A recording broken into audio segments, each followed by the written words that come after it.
Selamat bertemu kembali di video pembelajaran mata kuliah pengantar akuntansi.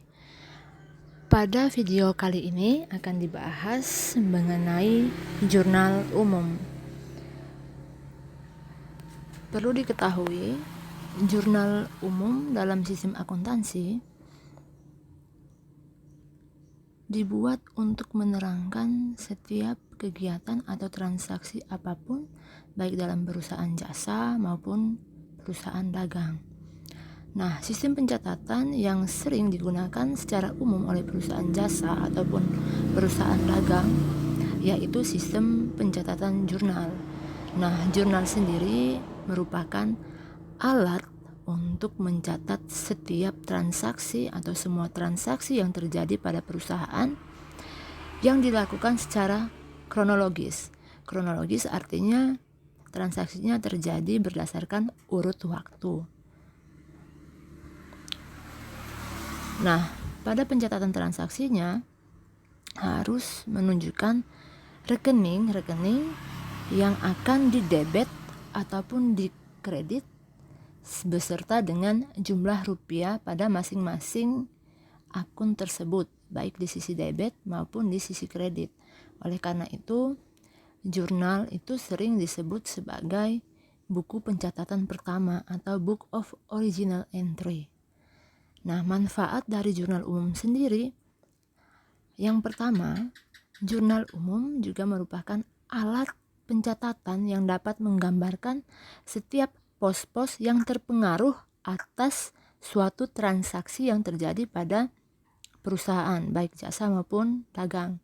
Kemudian, jurnal juga merupakan alat pencatatan yang akan memberikan gambaran secara kronologis, artinya bahwa memberikan gambaran atau informasi berdasarkan setiap urutan waktu terjadinya transaksi tersebut, sehingga kita dapat melihat gambaran yang lengkap dari seluruh transaksi yang terjadi pada perusahaan berdasarkan urutan kejadiannya atau berdasarkan urutan waktu terjadinya transaksi tersebut. Selain itu, jurnal juga bisa dipecah menjadi jurnal khusus yang dikerjakan oleh beberapa orang secara bersamaan, ya. Kemudian jurnal juga menyediakan ruang yang cukup untuk keterangan setiap transaksi yang terjadi. Nah, berdasarkan penjelasan tersebut, maka dapat kita simpulkan bahwa jurnal umum itu memiliki beberapa fungsi. Yang pertama, fungsi historis ialah fungsi dari jurnal yang menunjukkan bahwa setiap transaksi dilakukan secara kronologis atau berurutan sesuai dengan tanggal terjadinya transaksi tersebut, atau pencatatan dilakukan berdasarkan urutan kejadian transaksi dalam perusahaan. Kemudian, jurnal umum juga berfungsi sebagai pencatatan, artinya bahwa seluruh kegiatan transaksi akan selalu dicatat tanpa terlewat satu transaksi pun, artinya semua transaksi harus dicatat di dalam jurnal umum. Kemudian fungsi analisis, yaitu pencatatan dalam jurnal umum harus menjelaskan hasil analisis yang wujudnya itu berupa debit dan kredit pada sejumlah akun terkait atau akun-akun yang terpengaruh dari setiap transaksi yang terjadi, disertai dengan jumlah nominalnya dalam rupiah.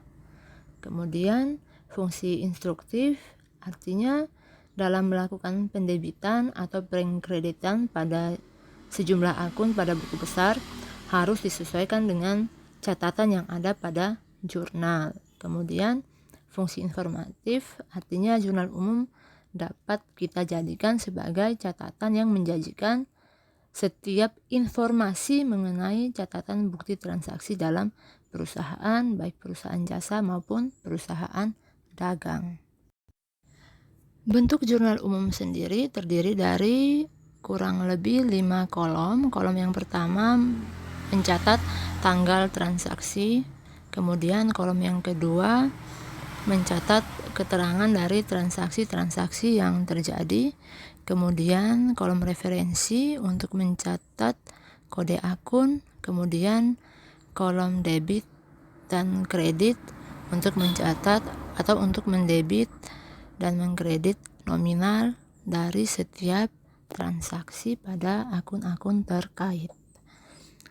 Nah, langsung pada pembahasan latihan soal yang sudah dibagikan di kelas. Kita lihat satu persatu dari setiap transaksi untuk dibuatkan jurnal umumnya, dan kita lihat akun apa saja yang terpengaruh dari setiap transaksi yang terjadi.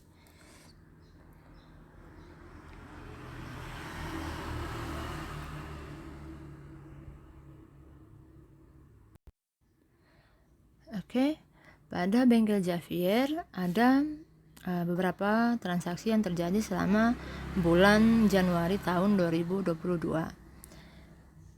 Yang pertama itu transaksi pada tanggal 3 Januari, Javier menyetorkan uang sebesar 30 juta ke kas perusahaan sebagai modal awalnya dengan bukti nomor 1, dan seterusnya sampai dengan transaksi pada tanggal 31 Januari 2022.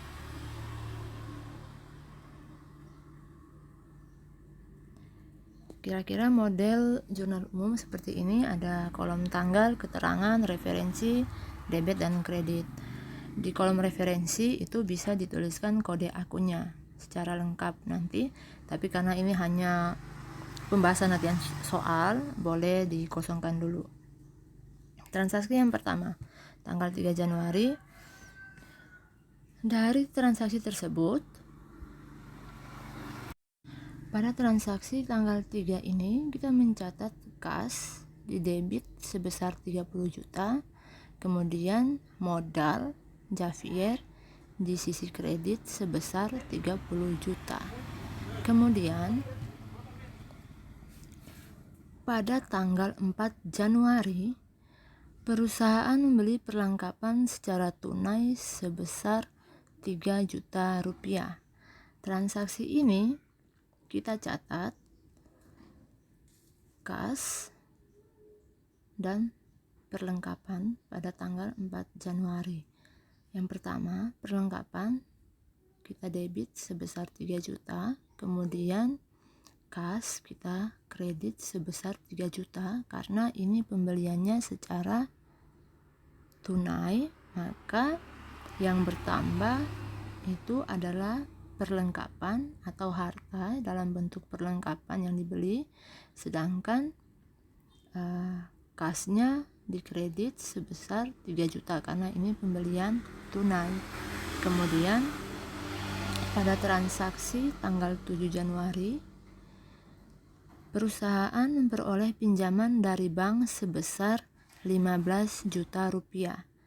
Transaksi ini tentu menyebabkan harta bertambah dalam bentuk kas karena ada penerimaan tunai dari pinjaman yang diajukan senilai 15 juta, sehingga kita mencatatnya kas pada debit sebesar 15 juta rupiah atau kas di debit 15 juta rupiah, kemudian utang banknya di kredit sebesar 15 juta rupiah. Lanjut pada transaksi tanggal 9 Januari 2022, perusahaan membeli peralatan seharga 9 juta rupiah. Perusahaan membayar tunai sebesar 5 juta dan sisanya dibayar secara kredit. Transaksi ini jika dicatat pada jurnal umum pada tanggal 9 Januari, peralatan kantor bertambah atau di debit sebesar atau senilai 9 juta rupiah, kemudian kasnya dikredit sebesar 5 juta karena pembelian tunainya tadi itu hanya 5 juta dan sisanya itu akan dibayar secara kredit. Maka setelah kas dikredit 5 juta, maka utang usahanya juga dikredit sebesar 4 juta rupiah, sehingga total dari kas dan utang usaha di sisi kredit itu adalah senilai 9 juta, sama dengan peralatan kantor yang didebit sebesar 9 juta rupiah. Kemudian transaksi pada tanggal 10 Januari, perusahaan membayar sewa bengkel untuk 1 tahun sebesar 12 juta rupiah. Maka akun yang terpengaruh dari transaksi ini atau akun yang dicatat pada jurnal umum ialah sewa dibayar di muka di sisi debit sebesar 12 juta rupiah, kemudian kas dikredit sebesar 12 juta rupiah.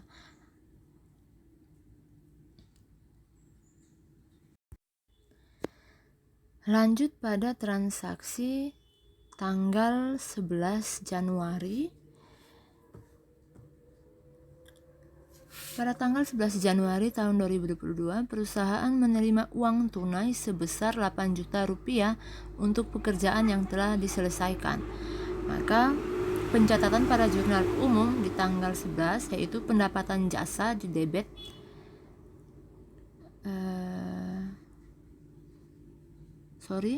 yang pertama kita mendebit kas senilai 8 juta rupiah karena pemasukan tunai atau kita mempunyai uang tunai, uang cash dari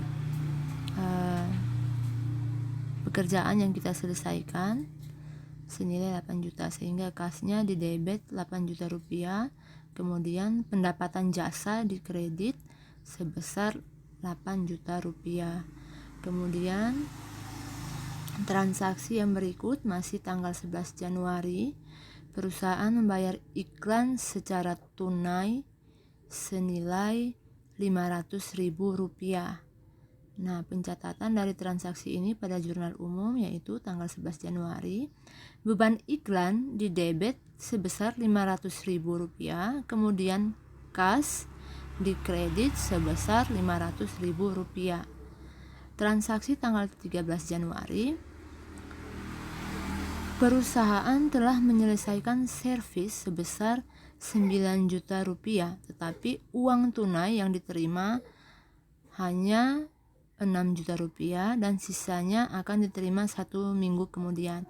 Pencatatan dari transaksi ini karena uang yang diterima secara langsung atau cashnya yang kita terima atau yang perusahaan terima itu hanya senilai 6 juta rupiah, maka yang didebit adalah kas senilai 6 juta rupiah, kemudian akun berikut yang didebit adalah piutang jasa senilai 3 juta rupiah. Karena 3 juta rupiah ini belum diterima secara tunai, maka yang didebit itu adalah akun piutang jasa.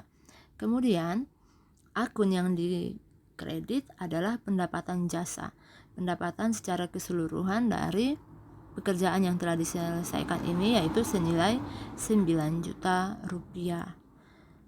Lanjut pada transaksi berikut pada tanggal 16 Januari tahun 2022. Perusahaan membayar gaji karyawan senilai 3 juta rupiah. Pencatatan dari transaksi ini pada jurnal umum, yang kita debit adalah beban gaji karyawan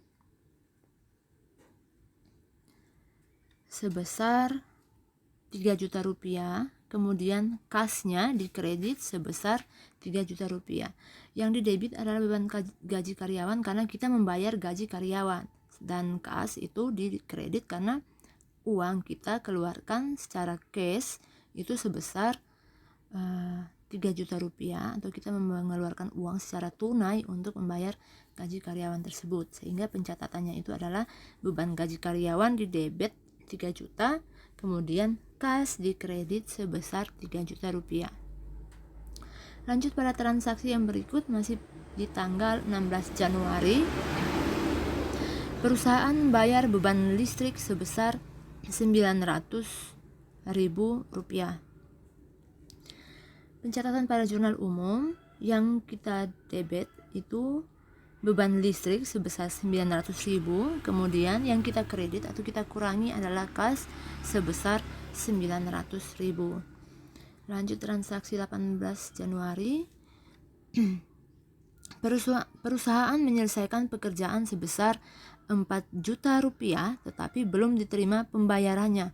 Maka pencatatan dari transaksi ini pada jurnal umum bukan kas yang didebit tetapi piutang jasa, karena kita belum menerima pembayarannya secara tunai, sehingga yang kita debit adalah piutang jasa senilai 4 juta rupiah.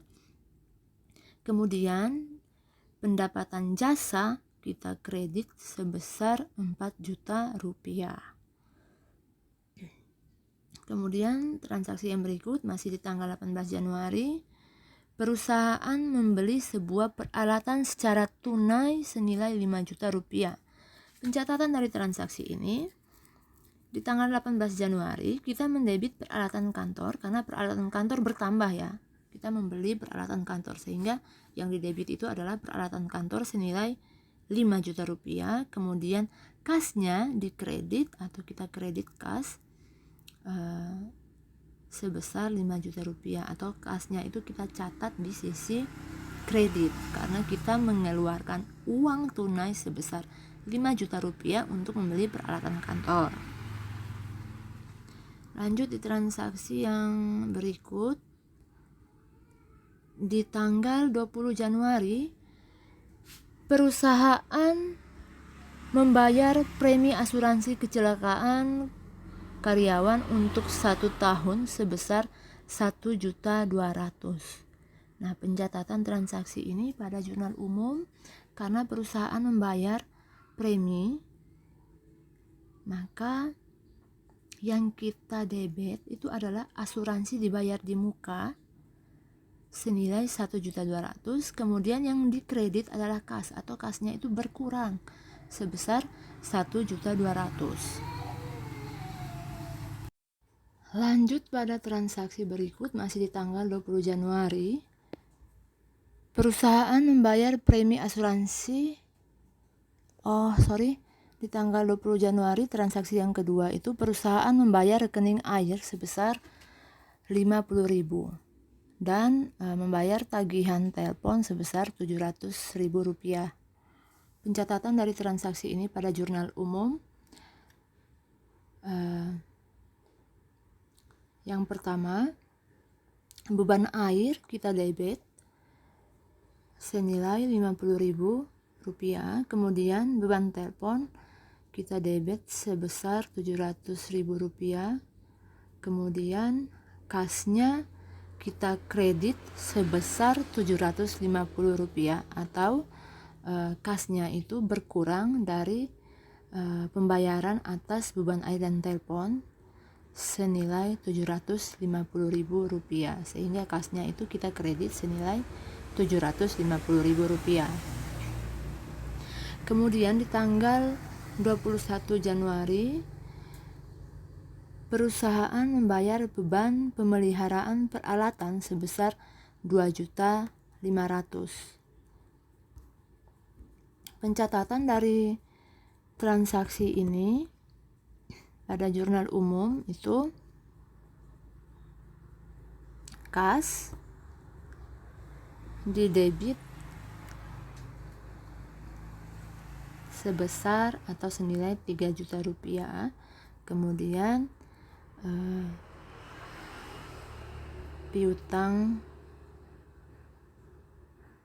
jasa dikredit sebesar 3 juta rupiah.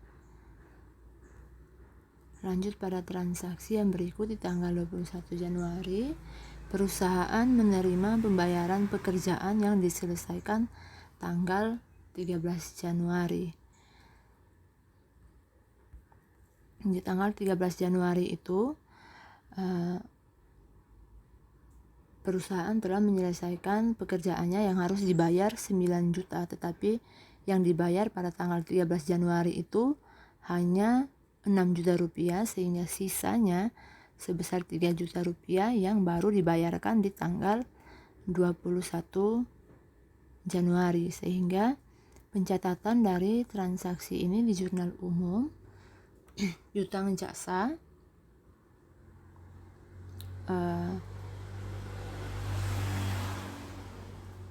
piutang jasa di kredit sebesar 3 juta rupiah, kemudian kasnya itu bertambah atau di debit sebesar 3 juta rupiah. Pada transaksi yang berikut di tanggal 22 Januari, perusahaan menerima uang tunai untuk pekerjaan yang telah diselesaikan senilai 1.500.000 rupiah. Pencatatan transaksi ini pada jurnal umum ya jelas sama seperti tadi di tanggal 21 Januari, karena kita menerima pembayaran atau kita menerima uang tunai, maka yang didebit itu adalah kas senilai jumlah transaksi. Di tanggal 22 ini kas yang didebit adalah senilai 1.500.000, kemudian yang dikredit di tanggal 22 Januari adalah pendapatan jasa senilai 1.500.000 rupiah. Yang terakhir, transaksi di tanggal 31 Januari 2022, pemilik perusahaan atau Tuan Javier mengambil prive senilai 2 juta rupiah secara tunai, maka pencatatannya pada jurnal umum yang kita debit adalah prive karena Tuan Javier mengambil uang untuk keperluan pribadinya secara tunai, sehingga di debit prive atau keperluan pribadi pada keterangan, kemudian pada sisi debit dan kreditnya itu kita debit transaksi ini sebesar 2 juta rupiah dan kasnya kita kredit senilai 2 juta rupiah.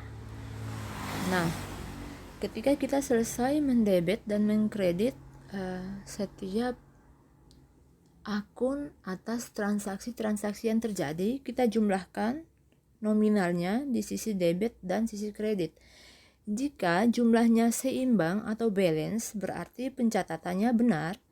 Namun, jika saat kita menjumlahkan nominal dari setiap transaksi yang terjadi antara sisi debit dan kredit berbeda atau tidak seimbang, bisa dicek kembali apakah ada pencatatan yang keliru atau pemilihan akun yang salah, atau kita salah mendebit dan mengkredit sehingga jumlahnya tidak seimbang. Pada pembahasan soal ini, setelah dijumlahkan di sisi debit itu totalnya sebesar 110.350.000 rupiah dan di sisi kredit sebesar 110.350.000 rupiah. Artinya nominal pada sisi debit dan kredit itu sama atau seimbang atau balance, sehingga bisa kita simpulkan bahwa pencatatannya itu sudah benar. Semoga bisa dipelajari kapanpun dan dimanapun, karena bisa diakses lewat YouTube sehingga tidak membatasi waktu dan tempat untuk belajar. Di era sekarang memang kita dituntut untuk bisa menggunakan teknologi secara maksimal sehingga bisa kita pelajari kapan saja. Yang penting punya akses internet yang memadai, kita sudah bisa mempelajari materi-materi tertentu. Semoga video pembelajaran ini bermanfaat bagi para mahasiswa dan mahasiswi yang saat ini sedang memprogram mata kuliah pengantar akuntansi, terutama adik-adik yang saat ini sedang program di kelasnya saya. Sekian dan terima kasih. Sampai jumpa pada video pembelajaran selanjutnya.